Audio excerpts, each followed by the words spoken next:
Et voilà, encore une fois, il se mettait à pleuvoir sur la campagne. L'homme au chapeau jaune répétait sa phrase favorite.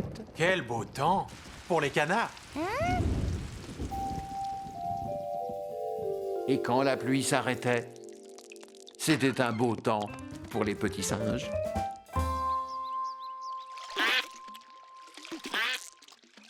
C'était rigolo. Quand il pataugeait dans la boue, Georges faisait le même bruit que les canards. C'est normal, c'était de la boue à canard. Des coins-coins. Et pourtant, il ne remuait plus les pieds. De la boue à canard qui couicouinait toute seule. Mais non, c'était pas la boue à canard, c'était des vrais canards qui venaient d'arriver.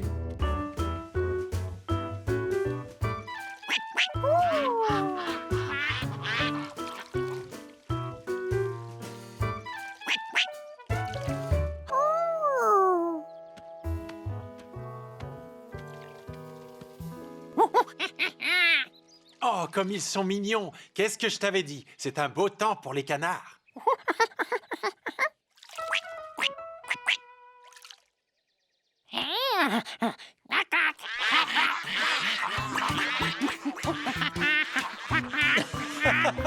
Je sens que tu vas passer une bonne journée. Amuse-toi bien. Jumpy jeta un œil dehors. À sa grande joie, il constata d'abord qu'il ne pleuvait plus. Et ensuite que ce canard à poil marron lui rappelait quelqu'un.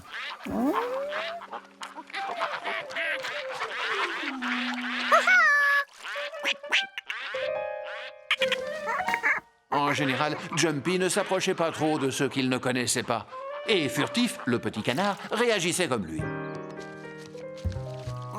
C'est peut-être justement pour ça qu'ils sont devenus tout de suite très copains.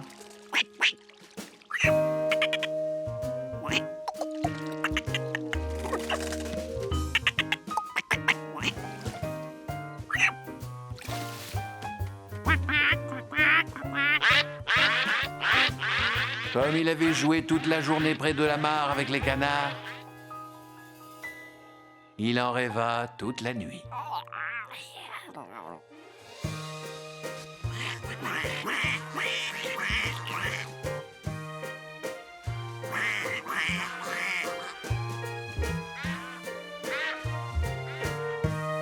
Je savais bien que tu étais fait pour être un canard, Georges. Allez, bon vol!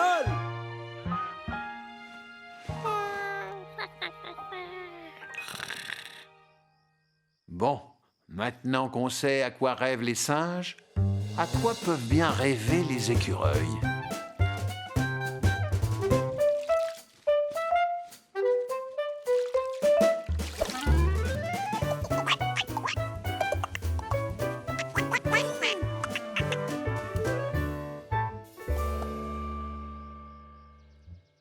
Dès son réveil, aussitôt le petit déjeuner avalé, Georges fonça à la mare pour jouer avec les canards. Sauf qu'il y avait un petit problème. La mare était devenue toute petite, trop petite.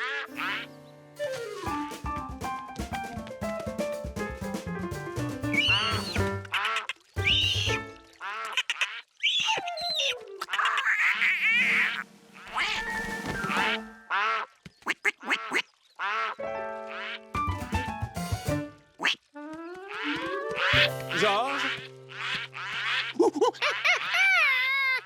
Eh bien ça, alors, il ne leur reste plus beaucoup d'eau. Eh oui, comme l'eau s'est infiltrée dans le sol, la mare va disparaître.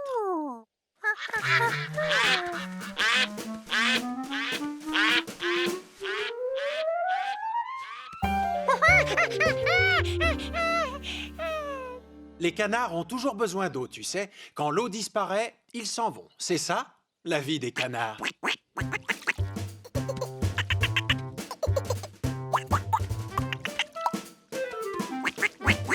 Tu veux venir avec moi réparer la barrière chez les Renkins ou jouer avec les canards avant qu'ils s'en aillent?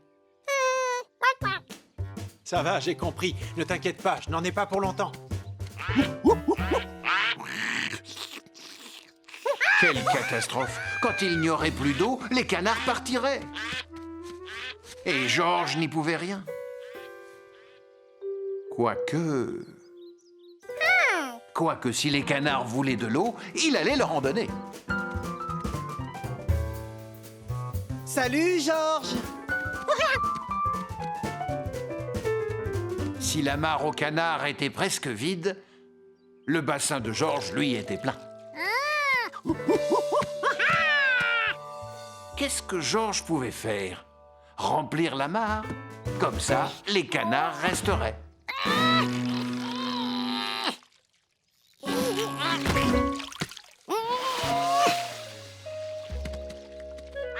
Mais il fallait se dépêcher, parce qu'ils partaient les uns après les autres.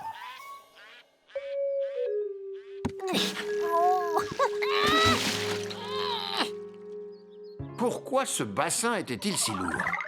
Au début de l'été, Georges n'avait eu aucun mal à le porter. Sauf qu'il était vide.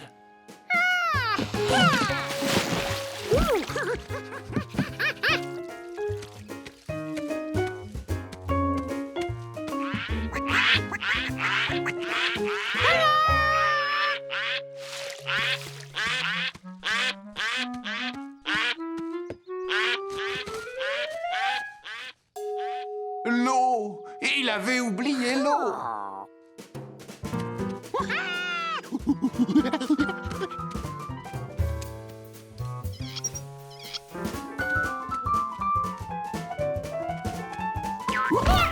L'idée du tuyau d'arrosage était bonne, mais il était un peu court. Il n'était peut-être pas obligé d'aller jusqu'au bassin. Il pouvait le remplir de là où il était.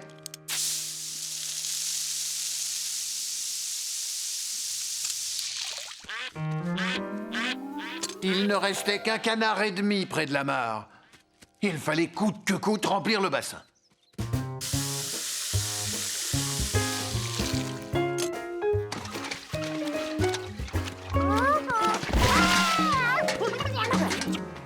Comment faire pour transporter de l'eau avec quelque chose de plus petit qu'un seau?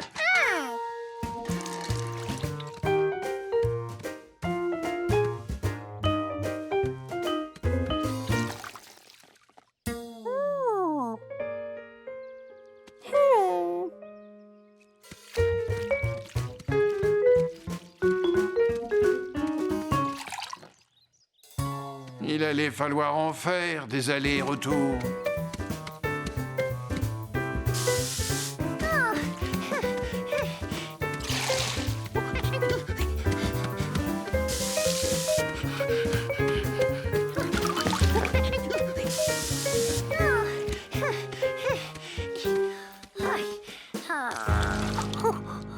Georges réalisa qu'il ne pourrait pas remplir le bassin.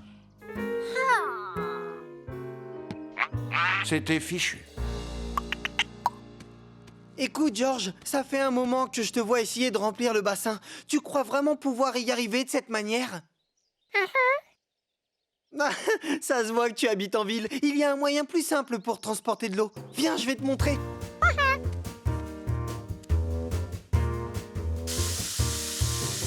Pour qu'il ne soit pas trop lourd, tu ne le remplis qu'à moitié. Et pendant que je porte celui-ci, toi, tu remplis l'autre à moitié. Dans un incendie, c'est ce qu'on appelle faire la chaîne.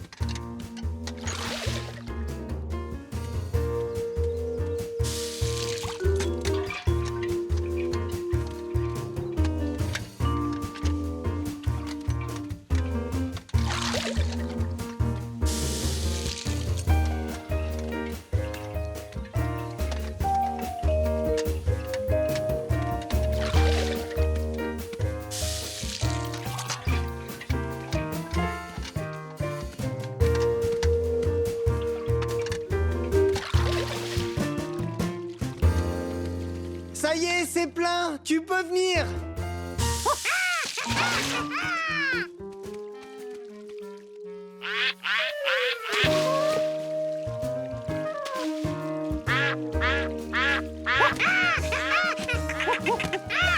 Georges avait eu une idée géniale. C'était une vraie réussite pour les canards et pour ceux qui les aimaient.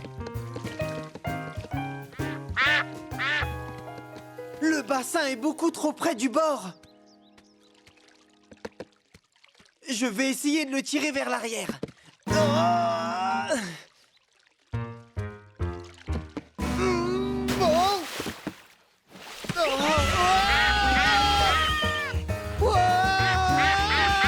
Jumpy réalisa qu'il aurait mieux fait de rester dans son arbre.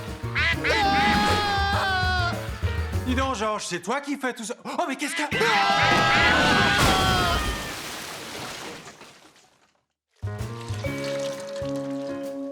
Vous savez qu'il y a un meilleur moyen pour essorer les serpillères? Je sais, c'est vrai, tu as raison, Billy. Georges, je voudrais que tu n'oublies pas que les canards ne sont là que provisoirement. Provisoirement? Ça fait combien de temps, provisoirement?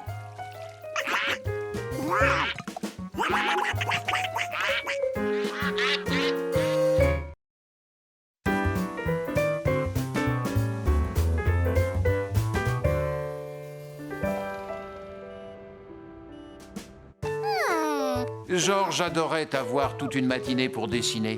Sauf qu'au bout d'un certain temps, ça lui donnait des crampes dans les pieds.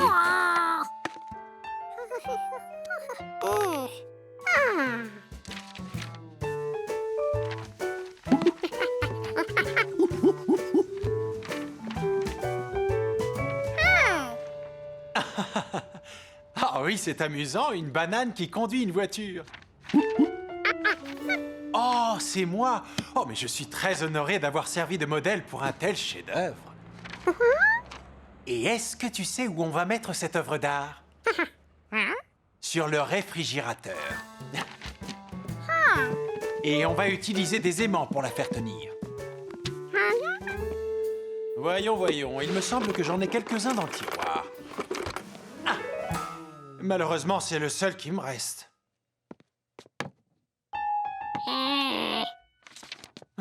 Tu as raison, ton dessin mérite beaucoup mieux que ça. Écoute, tu sais ce qu'on va faire? On va aller acheter de jolis aimants pour fixer ton chef-d'œuvre. Non, doucement, Georges, ne t'accroche pas. Poignée. Oh, nous avons maintenant deux choses à faire. Trouver des aimants et une poignée pour le réfrigérateur.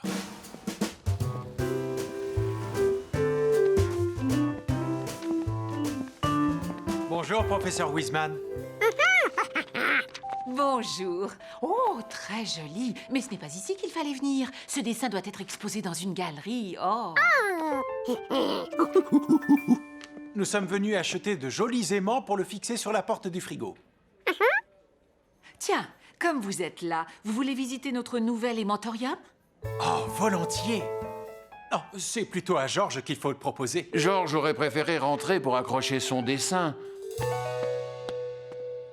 Mais comme il était curieux...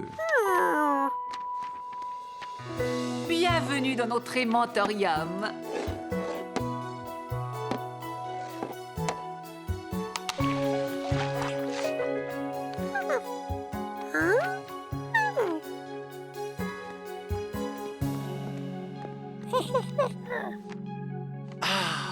Je crois que la force magnétique est l'une de mes énergies invisibles préférées. Georges aurait pu passer la journée ici, tellement c'était magique. Seulement, il n'était pas là pour visiter.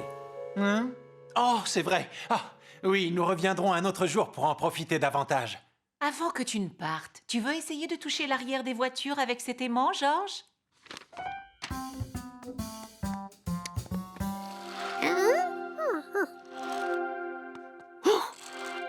À présent, tu vas essayer de toucher l'avant.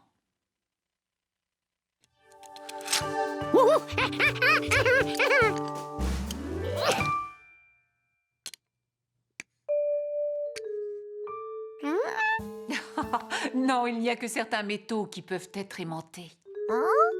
Eh oui. Tiens, viens voir comme c'est amusant, Georges. Regarde, ce clou n'est pas un aimant. Et pourtant, une chose en métal qui est attirée par un aimant peut être à son tour magnétisée en la frottant contre l'aimant, comme ceci, toujours dans le même sens.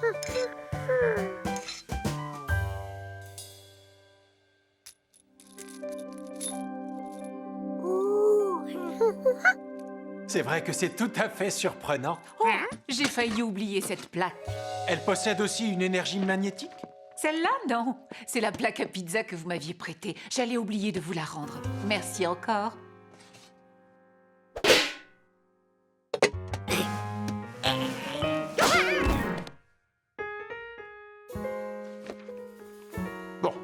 Maintenant, il fallait se dépêcher d'acheter des aimants et de rentrer à la maison.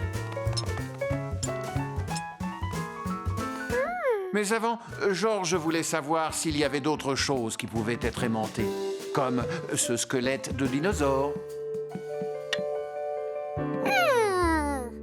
Non.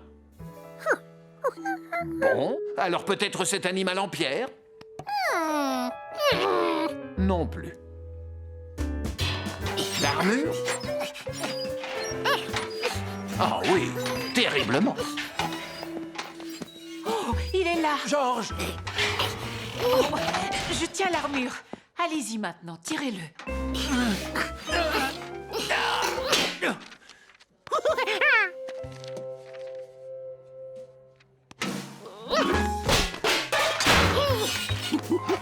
Non, Georges, attends! L'armure va tomber! Attends, arrête! Je crois qu'il vaudrait mieux que tu rendes l'aimant au professeur Wiseman. Georges devait acheter des petits aimants pour accrocher son dessin, mais il adorait jouer avec celui qu'il avait entre les mains.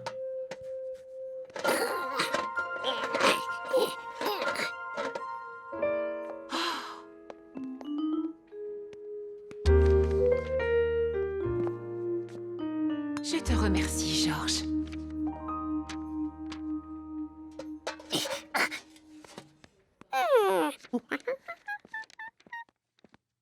Nous y voilà.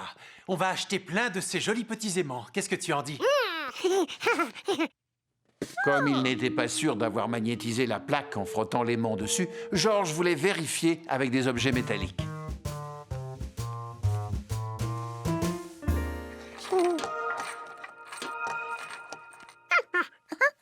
Ça y est, Georges, on rentre à la maison.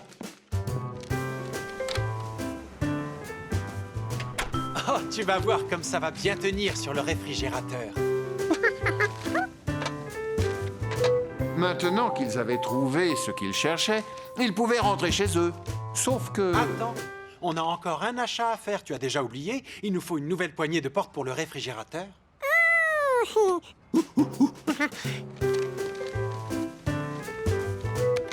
Ah, je suis désolé, mais votre modèle est trop vieux. On ne trouve plus de pièces détachées. Vous ne voulez pas acheter un nouveau réfrigérateur? Trop vieux? Mais c'est une pièce de collection et je l'adore! Non, je préfère aller voir ailleurs et je suis sûr que je finirai par en trouver une.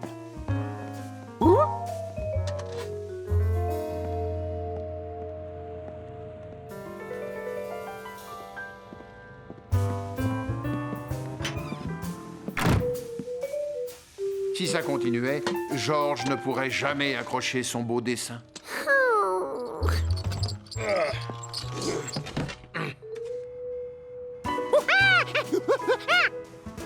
Eh oui, la merveille était devant ses yeux.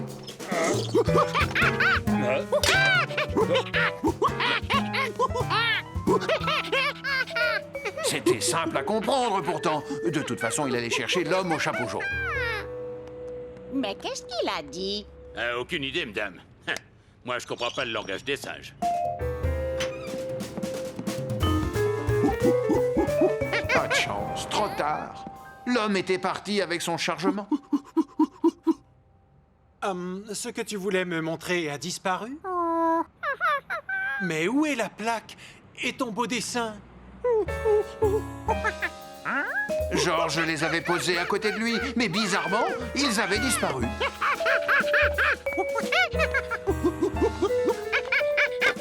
Madame, excusez-moi, vous n'auriez pas vu une plaque à pizza avec un dessin dessus? Attendez, c'était avant ou après que le monsieur a emporté mon vieux frigo pour le mettre à la casse?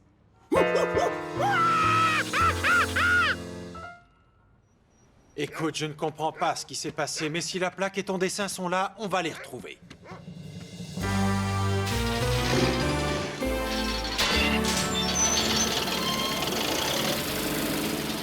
Tu ne veux pas regarder le gros aimant pendant que je vais voir le propriétaire? Excusez-moi, monsieur. Mon petit Georges adore les aimants. Est-ce qu'il peut vous regarder? Mais bien sûr. Bon, allez, tu m'attends là, hein? Bien.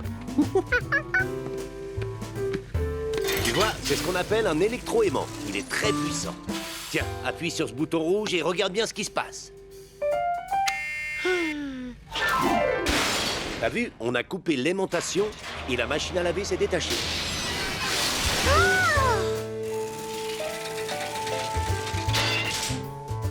Appuie sur le verre. Ça aimante et on lève le frigo.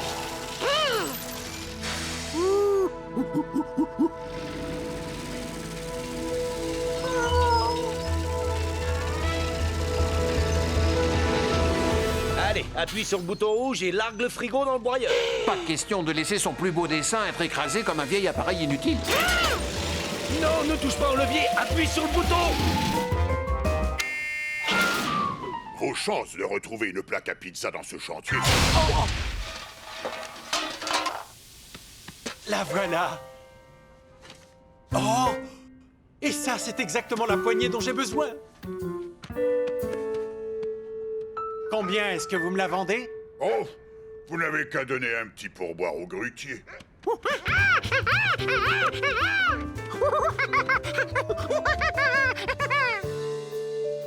Ce jour-là, Georges et l'homme au chapeau jaune avaient bien accompli leur dure mission. Bonne nuit, Georges.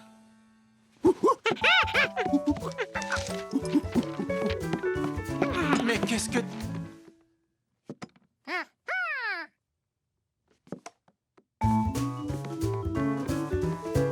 Maintenant seulement, leur mission était terminée. Faites beaux rêves.